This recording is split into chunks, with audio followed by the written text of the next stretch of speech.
We will start off with a completely different aspect of the topic we're discussing today. We will be talking about Mayan and Aztec astronomy, and who better to lead us through that than the man who in 2015 by CNN was described as an explorer, a mixture between real-life Indiana Jones and Magellan. Please welcome Šprajc.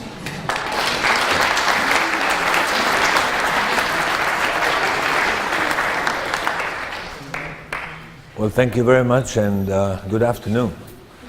I would like to say in the very first place, it's a true honor and pleasure to be here, and I would like to give my sincere thanks to the organizers, particularly to Dr. Jo Ashburn for her kind invitation. The Aztecs and the Maya are probably the best known of the many Mesoamerican peoples, but this is so because they offered the strongest resistance to the Spanish conquerors, who therefore wrote extensively about them. But there were many related peoples, so the Maya and Aztec astronomies can actually be considered as epitomizing what was a much broader Mesoamerican cultural tradition. So I think that a few introductory words about Mesoamerica won't be superfluous. The term Mesoamerica refers to a cultural area corresponding to the central and southern parts of modern Mexico and the northern part of Central America. Now, the peoples living here were quite different. They even spoke different languages, some unrelated languages. But nonetheless, during the last 3 millennia before the Spanish conquest in the early 16th century, they developed a number of common cultural characteristics. They were all complex societies. Their structure, their political system was in a way comparable to medieval feudalism in the old world. They all built stepped pyramids, temple pyramids. They lived in cities and in the rural hinterlands. They all had a ritual ball game, similar beliefs, even identical deities, and a common calendrical system, and also similar astronomical beliefs. So here is, on this map, you can see a broad chronological division of Mesoamerican history into 3 main periods, and some of the largest archaeological sites. Now, these typical Mesoamerican cultural traits began to appear somewhere in the 2nd millennium BC with the pre-classic, when the first complex societies emerged. And then many peoples adopted the same Mesoamerican characteristics. We know the names of some of them, many of them we don't. Such were, for example, the Zapotecs in the present-day Mexican state of Oaxaca, with their capital city at Monte Alban. In central Mexico, Teotihuacan was a large city dominating the classic period in central Mexico. Somewhere in mid-1st millennium of Common Era, this was one of the largest cities of the world, counting some 200,000 inhabitants. And in the early post-classic, the Toltecs came from the north, and they established their capital city in Tula. And finally, the Aztecs, only somewhere in the 13th century. So the Aztecs are actually latecomers to the Mesoamerican scene, and they inherited most of the former, many cultural characteristics of the former cultures of Mesoamerica. Now, the Maya, or the peoples that we nowadays collectively call the Maya, lived in southeastern Mesoamerica, in the lowlands of the Yucatan Peninsula and in the highlands to the south. Here are some of examples of their splendid architecture. They built not only pyramids, but also residential and administrative palaces. They were ruled by nobles, by noble elites, with kings, with different hierarchy. And the Maya were the only Native American people that developed the true phonetic writing, which is nowadays almost deciphered, up to some 80%. And these inscriptions also contain important astronomical information. Now, if I understood the invitation correctly, I'm supposed to present kind of a synthesis or summary of the Mesoamerican astronomy. This is not an easy task because it is a complex, vast matter. So my presentation will be necessarily deficient and with some arbitrary selection of topics or emphasis. So, and I certainly cannot talk about Mesoamerican astronomy in the context of medieval astronomy because there was no such context. Everything in Mesoamerica happened in isolation. We have no evidence whatsoever that there were any influences from the Old World on the development of the New World pre-Hispanic cultures. So here is a Central Mexican Codex, a page of a Central Mexican Codex, presenting a kind of a cosmogram with the east on top, west at the bottom, and associated deities to world directions, plants, trees, and so on. And here we can also see Aztec or Central Mexican symbol for the sun.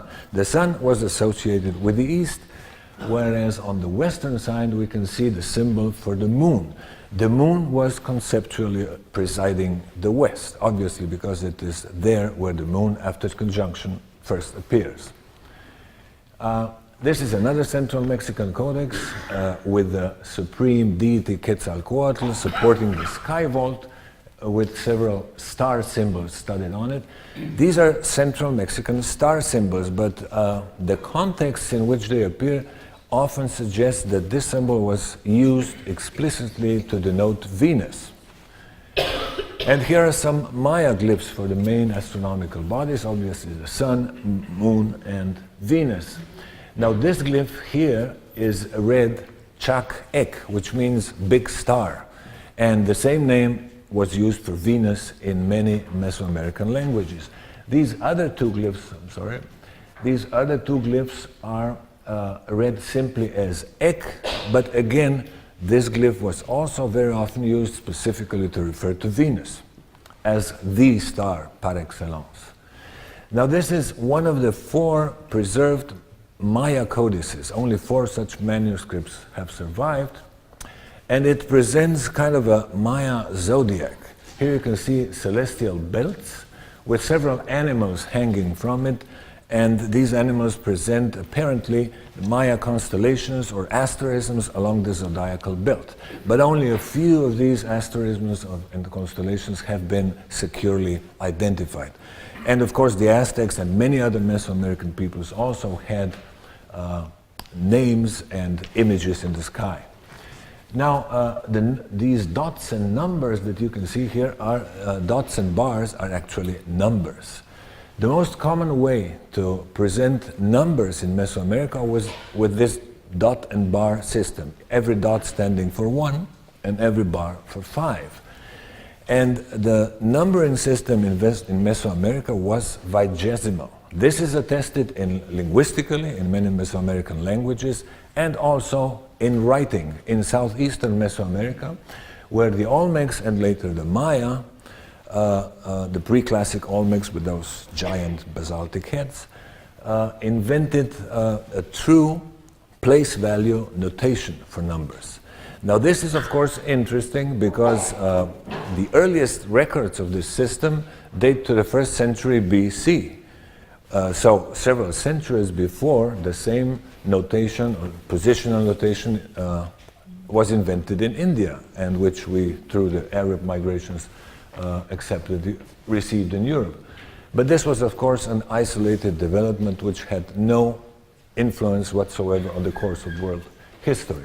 So you can see here 19 digits and a special symbol for 0, which is unavoidable in positional systems. And the Maya also developed a more esoteric way of writing digits.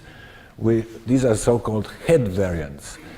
Every digit is represented with the head of a deity in profile. You have 2 versions for each digit on this slide, and here you have also a few variants of the symbol for 0. Of course, without numbering and some kind of calendrical system, no astronomical knowledge is actually possible. The basic calendrical cycles in Mesoamerican system were the 365-day year, composed of 18 20-day periods or months, plus 5 extra days. And the other cycle had 260 days. Well, the first one has an obvious astronomical basis. The second one, who knows? This has been much debated, many hypotheses, but I cannot go into details. As an example, I will show glyphs and names of Maya months of the 365-day years. Other Mesoamerican peoples had different signs and names, but the correlations are well established, just as is the case with the 260-day cycle. This cycle was composed of 20 day signs and 13 numbers, which were continuously intermeshing. Now here are the glyphs and names of the Aztec 20 day signs, and the structure of this calendar was as is schematized on this slide. So the signs and the numbers from 1 to 13 were intermeshing continuously, so that it was necessary to have 260 days for all possible combinations of 13 numbers and 20 signs to occur. And both cycles ran continuously and without interruptions, and so because the lowest common multiple of 260 and 365 is 18,980, this was the lapse in which all possible combinations of the dates in the two cycles occurred. So in 152-year cycles, the dates were unique, but then they started repeating. But in southeastern Mesoamerica, the Olmecs and the Maya developed the so-called long count, which counted days, months, years, and longer periods from a fixed point in the past, which we now know corresponded to August 13, 3114 BC. So the calendrical correlation is established, and for those purposes they used vigesimal system, but in fact it was a modified vigesimal system. You can see here the third place doesn't have the value of 400 but 360, and then accordingly higher values. With this system they could of course record any date that can nowadays be correlated with our own calendar. This is a typical Maya inscription. They normally start with this long count date with an introductory glyph above, and then particular this long count vigesimal, modified vigesimal notation of the date. This was a day 1 Ahau in the 260-day cycle. It was also the third day of the month Sip, but what we have in between is the so-called Lunar Series. They were almost regularly the Maya in their classic period inscriptions. They added to their dates the information about the age of the moon. So in this case, it was the beginning of a lunar month, which means that it was the first appearance of the lunar crescent after conjunction. It was the 6th month in a semester, because the Maya grouped their months in groups of 6. And within each semester, they established different sequences of the months of 29 and 30 days. So intercalation of these 29 and 30 days were different in different states. Well, I didn't say the Maya were never united in a single state. They lived in a number of smaller and larger city-states, which were in antagonistic or alliance relations. And so in different Maya states, we find different lunar formulae. But some of them, in the long term, reached remarkable precision. We can, on the basis of those sequences of months with different lengths, we can calculate the average Synodic month, as calculated by the Maya, with these intercalations. This is another example of an inscription, again with a long count date at the beginning, and followed by historical data, which is of course normal. That's what the purpose of these texts was: political information, warfare, conquests, rituals, dynastic marriages, and so on. This is a page from one of the 4 Maya manuscripts, the Dresden Codex. This is the so-called eclipse or lunar table. Here we have Maya numbers, which are typical eclipse intervals. The exact structure and functioning of this table is still much debated, but it's obvious that the Maya were aware of the periodicity of eclipses, so they were able to predict the danger of the eclipse. Eclipses, as universally, were bad omens, so it was necessary to predict them to anticipate them so that certain rituals could be performed which were intended to prevent negative influences. But probably, well, we don't know whether the Maya were indeed capable of saying that a certain eclipse would be visible in their area. But they were certainly able to predict the danger of the eclipse. And this is, well, in several Mesoamerican codices, in fact, we have Venus tables. And the most elaborate one is this one, again in the Dresden Codex. You can see here Venus glyphs in 2 rows. And here below, well, these tables actually record dates of the first and last appearances of the morning and evening star and intervening intervals. So you can see here these intervals and the sum of 584 days, which was the canonical length assigned by the Maya and other Mesoamericans to the synodic period of Venus. Now this table is actually composed of 5 pages, each corresponding to one synodic period, and the 5 pages reflect the awareness of the commensurability of 5 synodic periods and 8 years.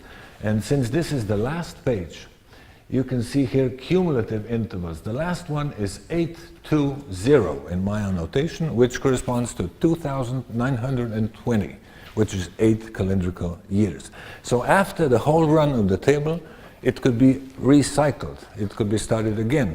And there we have a number of other dates in the 260-day count and in the 365-day year of these phenomena.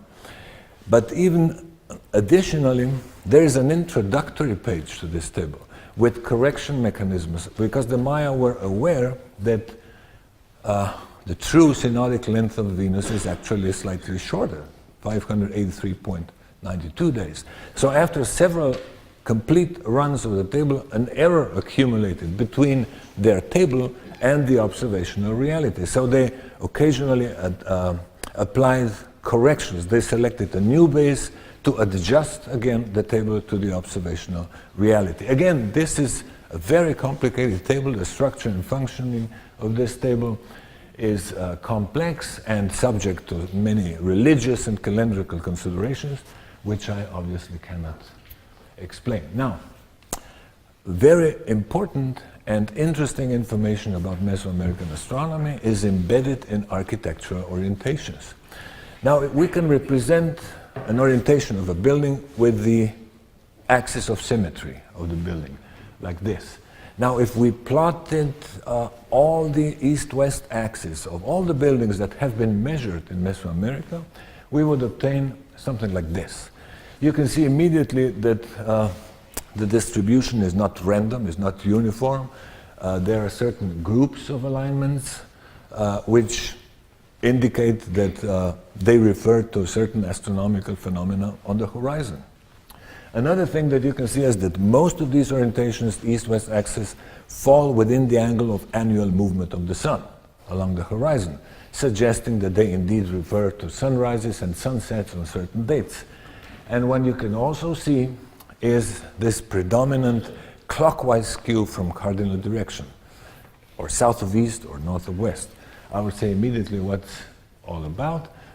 So now if we can translate the azimuths, declinations to the dates as to the solar orientations, and you can see here that the dates recorded on the eastern horizon fall mostly in what is the dry season in Mesoamerica, which lasts somewhere from October to May.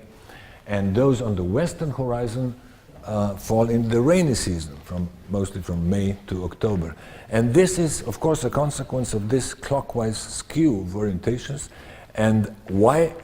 What did they want to say with that? Well, most likely, this is a consequence of the fact that the East was associated conceptually with the sun and with the dry season. So the sunrises had to be recorded on the East in the dry season. And the West was associated with the moon, maize, water, and fertility. So that's why probably the dates in the rainy season were intended to be recorded on the western horizon.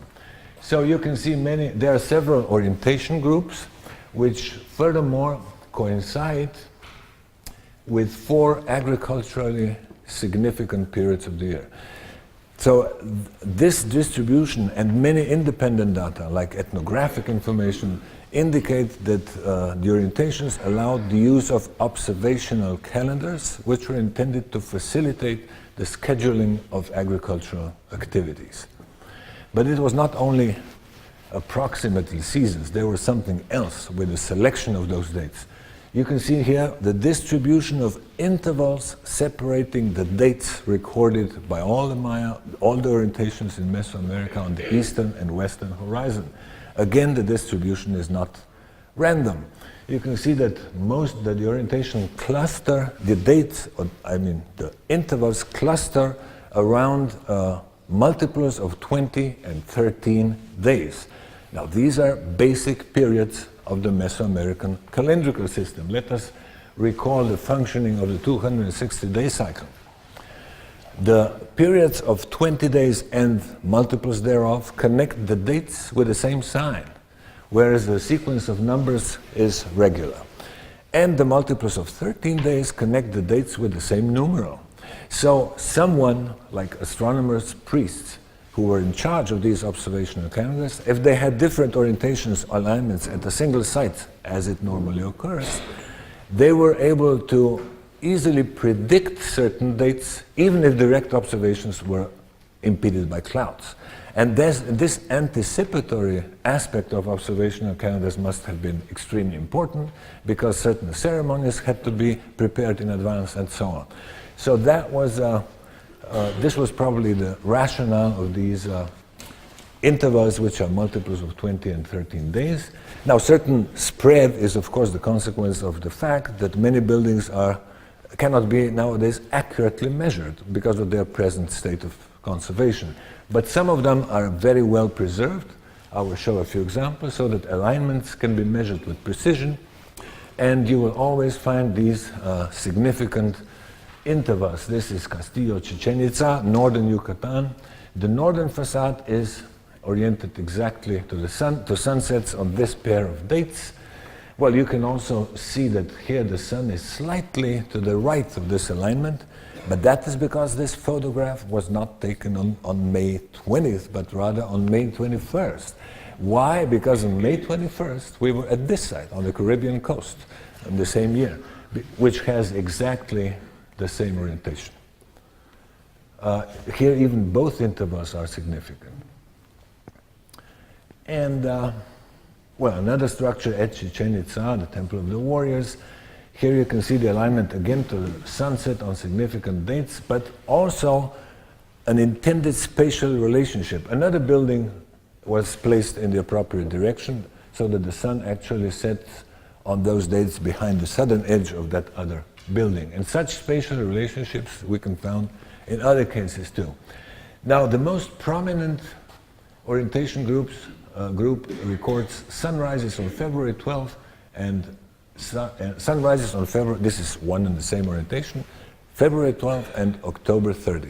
Why would that be so? Well, the distance from February 12th to October 30 is exactly 260 days, the length of the sacred calendar, which in other words means that the phenomena occurring separated by this interval occurred on the same dates of the 260-day cycle. So that must have been a very important religious consideration. You can see here too, the 260-day interval is prominent, and an interesting case is found at Calakmul, which is one of the largest Maya sites in the central Yucatan Peninsula.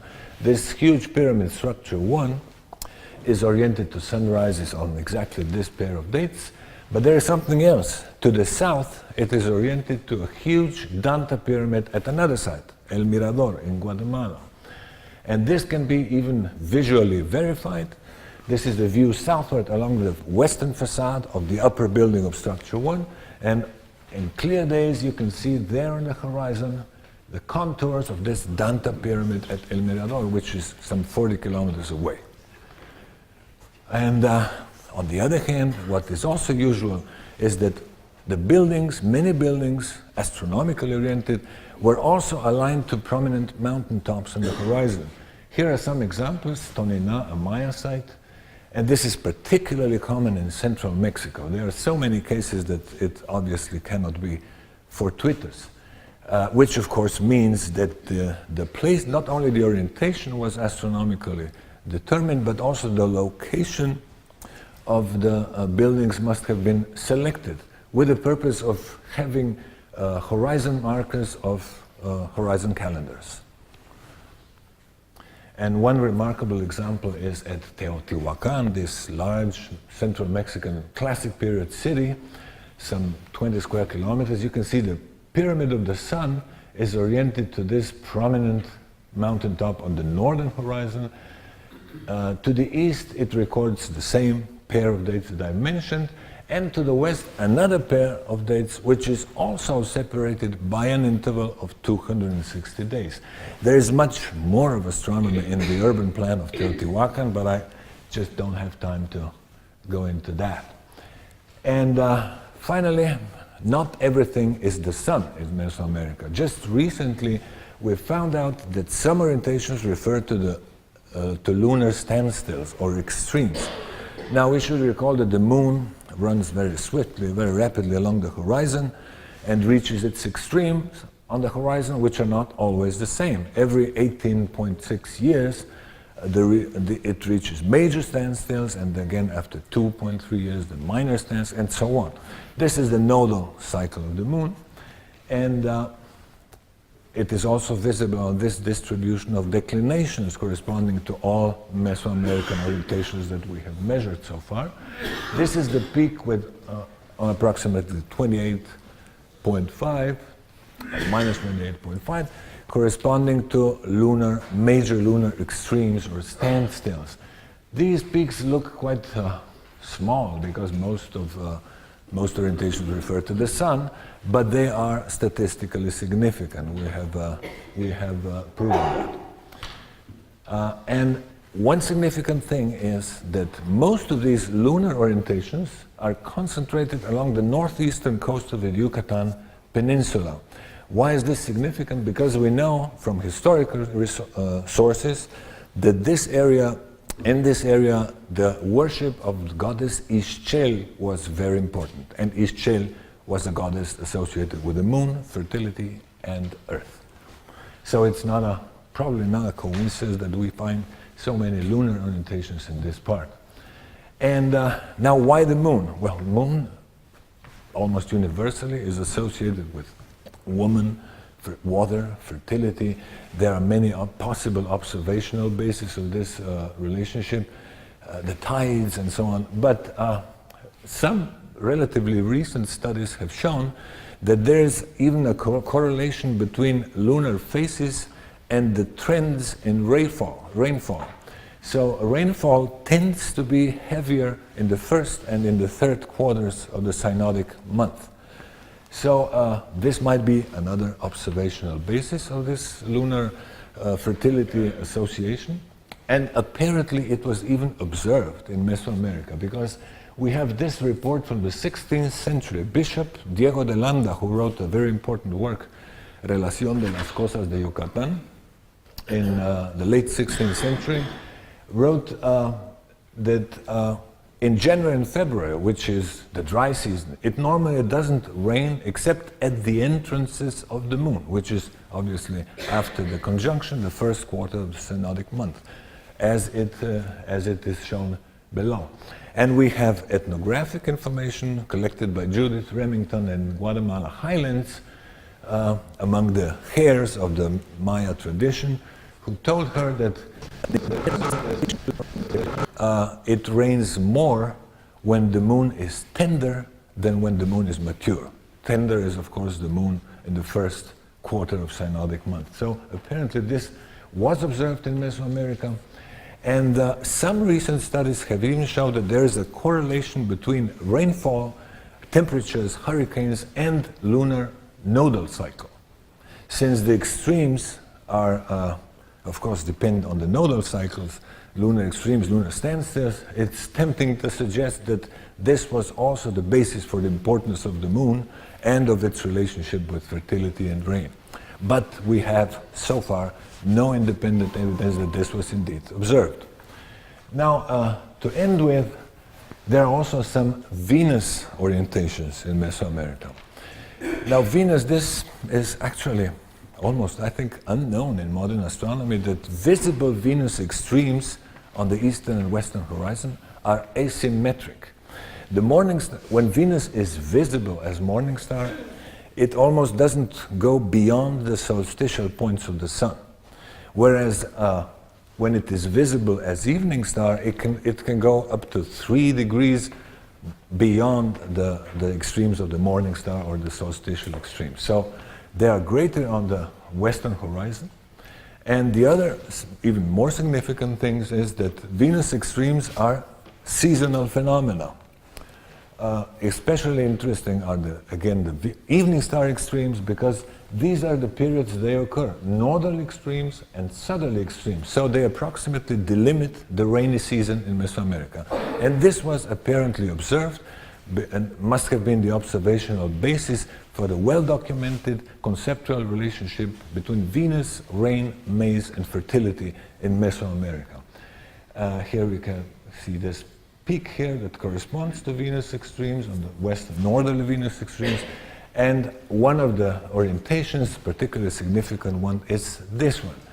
Palace of the Governor at Uxmal is oriented to the northerly extremes of Venus on the western horizon, which herald the rainy season. And that seems to be specifically indicated by the fact that the almost 400 Venus glyphs are placed in the cheeks of the god Chak, which is the rain god. So observing from another side the pyramid to which this palace is oriented, one could have seen something like that. Of course, Venus extremes are not always the same. In one synodic period, 4 to 5 Venus extremes could be observed, but one of them is the greatest, and this would be the greatest Venus extreme behind the northern edge of the palace. So this is a very brief and necessarily deficient summary of what I could say, but I hope I have been able to give you at least an idea. Thank you very much for your attention.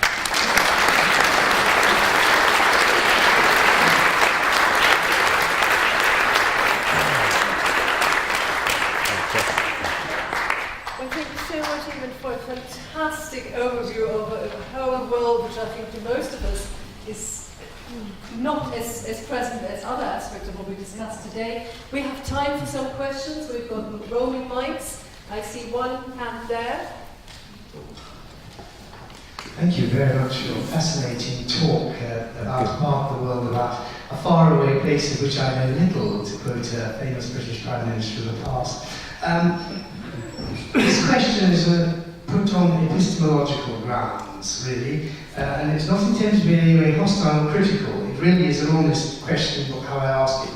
I'm quite concerned sometimes in some aspects of archaeoastronomy that I meet in my end of the world, how little discussion or debate there seems to be about the results. And in some cases in my end of the world, I'm aware of the fact that certain people have very strong objections to some propositions, but for political reasons do not say anything about them. I believe so, you'll probably guess at the site at which I'm talking. So I'd like to ask you, where in this talk would you say is the boundary between the well-established consensus that everybody whose views for whom you have respect, even if they might disagree with you, would agree with you, and the bits where you say, that's still subject to debate, we may find out in 10 years' time it's wrong. I hope that question comes over in the sense I intended to. Thank you. Thank you for the question. Although it's difficult to say, I tried to present only things that I believe are securely evidenced. But that's again what I believe. Yes.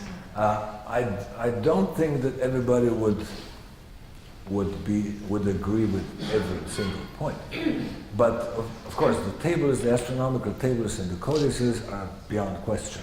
There is a lot of debate about how the Dresden Codex Venus table functioned, or what kind of eclipses, whether solar or lunar, were predicted by the lunar table, and so there is still a lot of discussion.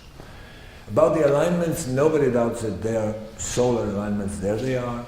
The intervals are clear enough, statistically demonstrated. Venus orientations have long been known. Lunar orientations are also statistical, although that hasn't been much debated, because I must say that Tony Avini discovered two orientations lunar years ago, everything else is what we have found. So there haven't been much time for discussion, but I think we can prove it. So this is more or less, if you have any more specific questions. That was fine. I just wanted to get a sense of where the arguments are and where everybody agrees with that. I'm afraid there are so many other hypotheses, which my colleagues, some of them have presented, which I don't believe, and many others don't believe, like stellar orientations, you can correlate almost any alignment with some star. Yes. So that is always a problem. I believe we have one group that refers to a star, but it's so difficult to know which star it might be. Why do I believe that? Because we have the same declinations on several spots, distant spots. But since we have no independent data about which star was truly important, we are just guessing which star they may have referred to. But I tried to avoid those dubious things. Thanks a lot. That's just what I wanted to know. Yeah, thank you. Next. There, please. Hugh Conway Morris, thank you very much for your talk. Having heard this morning about a lot of instruments in the West and in China and in Europe and in the Islamic world, astrolabes, sextants and all the like, and observatories, do we have any evidence of instruments that allowed the Mesoamericans to make such accurate observations? No. No, there is an argument that there is a special iconographic motif which supposedly presents an observational device, but this is one of those questions that are much debated. We have there are some standing like pillars that some people have argued that they work like gnomons, but any stela may have worked like that, so we have no evidence about that either. In fact, this was horizon astronomy, evidently, which is different. Astrolabe is another level. I mean, we're measuring altitudes and so on. Mesoamerican astronomy was basically horizon astronomy. They had no idea about the sphericity of the Earth. It was, I would say, as Professor Collins says, this was also more numerical astronomy. We don't have any evidence of geometric. And so everything that I have shown and what we know or believe to know about Mesoamerican astronomy can be achieved with rather simple instruments, sticks and so on. No telescopes are necessary. My name is Florence Wood, and I wanted, in the previous question, you said that there are no stellar alignments, but are there constellation alignments, as the young boy William Goldberry suggested? He found 22 constellations that could be aligned, and then he had a 23rd that predicted a site. And I don't know if any work has been done on his predictions. I'm not sure I quite understood the question. I mean, 22 constellations? Yes, William Gadbury, a 15-year-old boy from Canada. Oh, that one.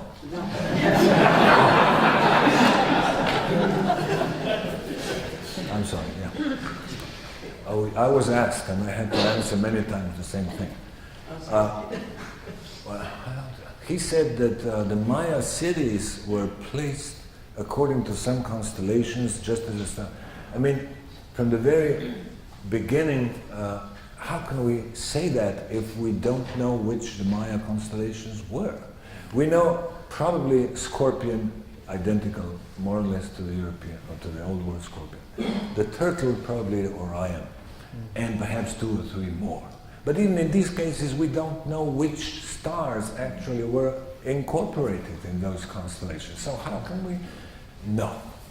Briefly said, there is no basis for that. Thank you. Eddie Carpenter, the Society for the History of Astronomy. The symbol for 0, do you know what it represents? The symbol for 0, the most simple one represents a sectioned shell or conch. And then we have also the 3-petaled flower, or like the 3 or 4-petaled model, which is probably flower. Flower was also the end, symbol for the end. That's more or less what we know. And there's also the head variant with a hand here, like a completion sign also in a way. But this is Sorry? Which I do think. Yeah, it is perhaps, yeah. But I don't know what toothache would have to do with this. We have time for one last question. Over there, 2 rows below, rather. Yes, Paul. You talked about the 365-day calendar.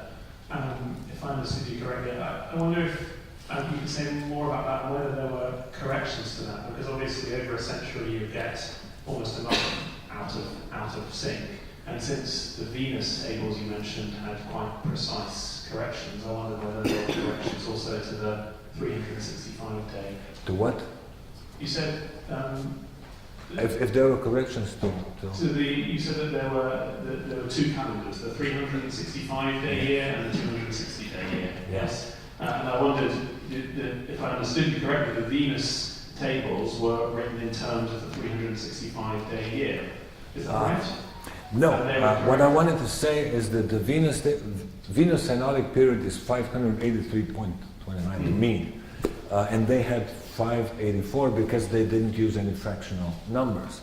So in the long term, they just adjusted their base so that they again adjusted the table to the observational reality. What I forgot, so this had nothing exactly to do with the tropical year. But what I forgot to say, well, too much things to say, is that of course their calendar had no intercalation system. They only had 365-day year with no leap year, no regular intercalation system, just like the old Egyptian year.